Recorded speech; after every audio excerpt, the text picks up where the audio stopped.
நாங்கள் திரும்பவும் சொல்கிறோம், நீங்கள் எங்களை என்னனாலும் பயமுறுத்தலாம்.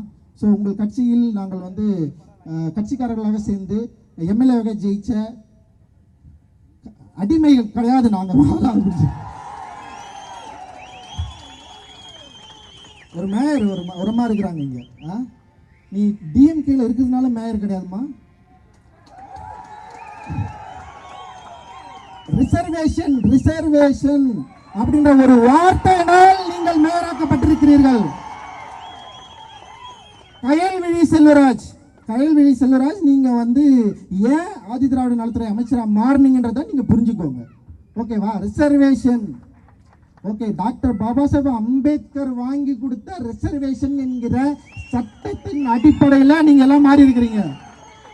எத்தனை எம்எல்ஏக்கள் இருக்கிறீங்க, எத்தனை எம்பிக்கள் இருக்கிறீங்க.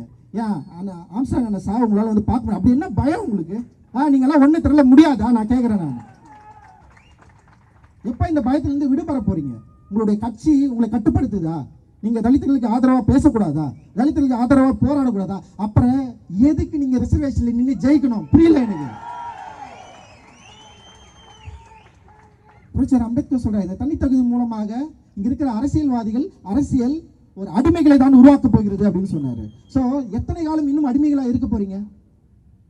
தலித் எம்எல்ஏக்களும் எம்பிக்களும் எப்ப நீங்க மக்களுக்காக வந்து பேச போறீங்க? எந்த பிரச்சனையில நீங்க மக்களுக்கு எதிராக ஆதரவா வந்து நின்னுங்க? நீங்க வேங்கவயல் பிரச்சனைக்கு நீங்க வந்தீங்களா? இல்ல எத்தனை ஆணவ படுகொலைக்கு நடக்குது?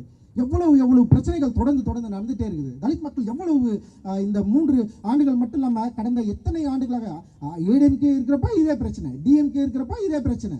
ஸோ நம்முடைய பிரச்சனைன்னு சொல்லிட்டு சொல்லிட்டே இருக்கிறோம். ஆனால் அந்த பிரச்சனைகளை இந்த மக்களுடைய பலனின்படி, ரிசர்வேஷன் பலனின்படி வெற்றி பெற்ற எம்பி எம்எல்ஏக்கள் உங்களுக்கு ஒரு நாள் அது ஒரு செகண்டாவது நீங்கள் எந்த விதியின் அடிப்படையில், எந்த தத்துவத்தின் அடிப்படையில், எந்த வாய்ப்பின் அடிப்படையில் நீங்கள் எம்எல்ஏ நீங்கள் எம்பி ஆயிருக்கிறீங்கன்னு சொல்லி யோசிச்சிருந்தீங்களா? இந்த மக்களுக்காக நீங்கள் பேசியிருக்க மாட்டீங்களா? ஏன் பேசல? நீங்கள் எப்போ பேச போறீங்க? அப்ப பேசலன்னா தயவு செஞ்சு நீங்க இந்த எம்எல்ஏ எம்பி பதவிகளை ரிசைன் பண்ணிட்டு போயிடுங்கன்னு நான் சொல்றேன். எனக்கு தெரியல அவர் யாரு தெரியல, எனக்கு யாருன்னு தெரியல. அவர் எனக்கு அரசியல்வாதி யாருன்னா இருந்தால் அது மாதிரிலாம் தெரியும், அவர் தெரியாது எனக்கு. செய்திகளை உடனுக்குடன் தெரிந்து கொள்ள உடனே சப்ஸ்கிரைப் பண்ணுங்க.